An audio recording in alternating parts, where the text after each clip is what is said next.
নবী বলেন, যে ব্যক্তি দুইটি জিনিসের গ্যারান্টি আমি রাসূলকে দিবে, আমি রাসূল তার জন্য জান্নাতের গ্যারান্টি দেব। সুবহানাল্লাহ। দুইটি জিনিসের গ্যারান্টি আমাকে দিবে, তো আমি রাসূল তার জন্য জান্নাতের গ্যারান্টি দিতেছি। এক নম্বর, মাইয়াজমান লি মা বাইনা লাহিয়াইহি, দুই চোয়ালের মাঝে যেই গোস্ত নামক টুকরা জিহ্বা আছে, এই জিহ্বার গ্যারান্টি দিতে হবে। মা বাইনা লাহিয়াইহি ও মা বাইনা রিজলাইহি, আর দুই উরুর মাঝে যে গোস্ত নামক টুকরা আছে, লজ্জা স্থান, এই দুইটি জিনিসের যে ব্যক্তি আমাকে গ্যারান্টি দিবে, আজমান লাহুল জান্নাহ, আমি রাসূল তার জন্য জান্নাতের জামিন হয়ে গেলাম।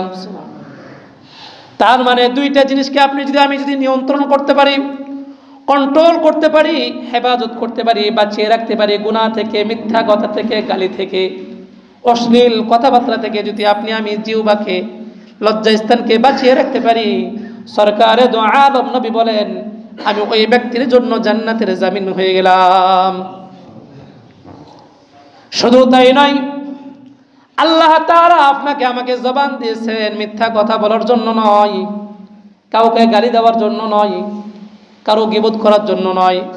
আল্লাহ তাআলা জবান দিয়েছেন সত্য কথা বলার জন্য।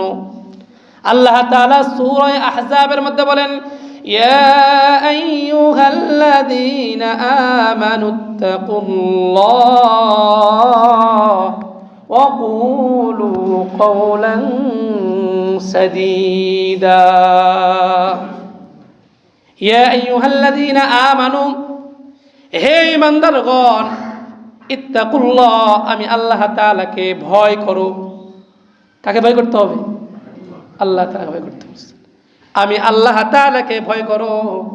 ওয়াকুলু কওলান সাদীদা, আর শোনো, যখন কথা বলবা সত্য কথা বলবা। তার মানে আল্লাহ তাআলা শিখাইতেছেন, হে ঈমানদার, আমি আল্লাহকে ভয় কর, আমি তোকে সৃষ্টি করছি, আমাকে ভয় কর। এবং সাবধান, জবান দিয়েছি মিথ্যা কথা বলার জন্য নয়, যখনই কথা বলবা সত্য কথা বলবা। এটা কার নির্দেশ বলেন? আল্লাহ তাআলার নির্দেশ।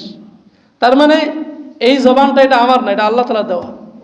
আল্লাহ আমানত রাখছেন, আল্লাহ নির্দেশ দিয়ে পাঠাইছেন, এই আমার বান্দা, জবান দিলাম, সাবধান, যে কোনো কাজে এটাকে ব্যবহার করবা না। জবান দিয়েছি সত্য কথা বলবা, জবান দিয়েছি আমার জিকির করবা। ইয়া আইয়ুহাল্লাযীনা আমানু যকুরুল্লাহ যিকরান কাসীরা, বেশি বেশি করে আমি আল্লাহ তাআলা জিকির করবা। জবান দিয়েছি।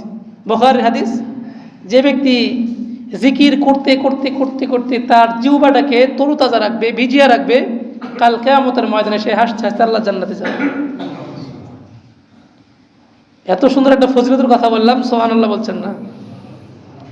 যে ব্যক্তি এই জিহ্বাটাকে, মিথ্যা নাই, গালি নাই, অশ্লীল কোনো কথাবার্তা নাই, আল্লাহ তাআলা জিকির, কোরআন তেলাওয়াত, সত্য কথা বলা দ্বারা এই জবানটাকে তরুতাজা রাখবে, ভিজিয়ে রাখবে, তো কাল কিয়ামতের ময়দানে, ময়দানে মাহশারে, কঠিন বিভীষিকাময় দিনে ওই ব্যক্তি হাসতে হাসতে আল্লাহ জান্নাতে চলে যাবে।